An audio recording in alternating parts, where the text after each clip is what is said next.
नमस्कार। मोहिनी एकादशी का व्रत वैशाख मास के शुक्ल पक्ष की एकादशी को रखा जाता है। इस दिन भगवान विष्णु के मोहिनी स्वरूप की पूजा की जाती है तथा एकादशी का व्रत किया जाता है। ऐसा कहा जाता है, मोहिनी एकादशी की व्रत कथा सुनने से सभी इच्छाएं पूरी होती हैं। इस व्रत के बारे में पद्म पुराण में बताया गया है कि इस व्रत को करने से व्रती को इस जन्म के साथ ही पूर्व जन्म के पापों से मुक्ति मिलती है। आइए जानते हैं पद्म पुराण में बताई गई मोहिनी एकादशी की व्रत कथा। सरस्वती नदी के तट पर भद्रावती नाम की एक नगरी में द्युतिमान नामक चंद्रवंशी राजा राज करता था। वहाँ धन धान्य से संपन्न व पुण्यवान धनपाल नामक वैश्य भी रहता था। वह अत्यंत धर्मालु और विष्णु भक्त था। उसने नगर में अनेक भोजनालय, प्याऊ, कुएं, सरोवर, धर्मशाला आदि बनवाई। सड़कों पर आम, जामुन, नीम आदि के अनेक वृक्ष भी लगवाए। उसके 5 पुत्र थे, सुमना, सद्बुद्धि, मेधावी, सुकृति और धृष्टबुद्धि। इनमें से 5वां पुत्र धृष्टबुद्धि महापापी था। वह पितर आदि को नहीं मानता था। वह वेश्या, दुराचारी मनुष्यों की संगति में रहकर जुआ खेलता और पर स्त्री के साथ भोग विलास करता तथा मांस व मदिरा का सेवन करता था। इसी प्रकार अनेक कुकर्मों में वह पिता के धन को नष्ट करता रहता था।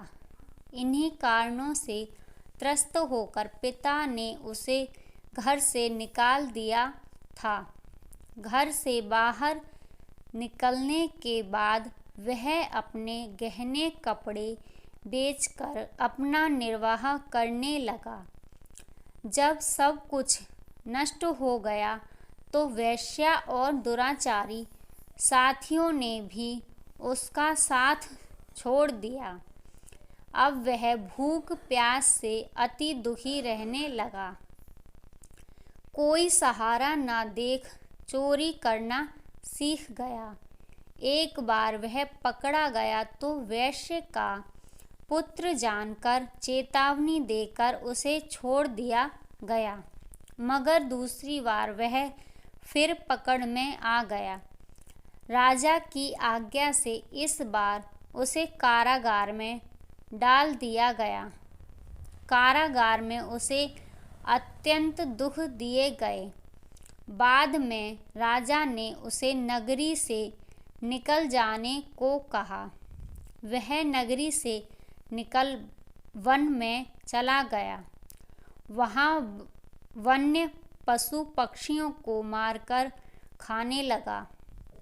कुछ समय पश्चात वह बहेलिया बन गया और धनुष बाण लेकर पशु पक्षियों को मार मार कर खाने लगा। एक दिन भूख प्यास से व्यथित होकर वह खाने की तलाश में घूमता हुआ कौंडिन्य ऋषि के आश्रम में पहुंच गया। उस समय वैशाख मास था और ऋषि गंगा से स्नान करके आ रहे थे। भीगे वस्त्रों के छींटे उस पर पड़ने से उसे कुछ सद्बुद्धि प्राप्त हुई। वह कौंडिन्य मुनि से हाथ जोड़कर कहने लगा कि हे मुनि, मैंने अपने जीवन में बहुत पाप किए हैं। आप इन पापों का निवारण करने का कोई उपाय बताइए। उसके दीन वचन सुनकर मुनि ने प्रसन्न होकर कहा कि तुम वैशाख शुक्ल की मोहिनी नामक एकादशी का व्रत करो। इससे समस्त पाप नष्ट हो जाएंगे। मुनि के वचन सुन वह अत्यंत प्रसन्न हुआ और उनके द्वारा बताई गई विधि के अनुसार व्रत किया। इस व्रत के प्रभाव से उसके सब पाप नष्ट हो गए और अंत में वह गरुड़ पर बैठकर विष्णु लोक को गया। इस व्रत से मोह आदि सब नष्ट हो जाते हैं। संसार में इस व्रत से श्रेष्ठ कोई व्रत नहीं है। इसके महात्म्य को पढ़ने से अथवा सुनने से 1000 गोदान का फल प्राप्त होता है।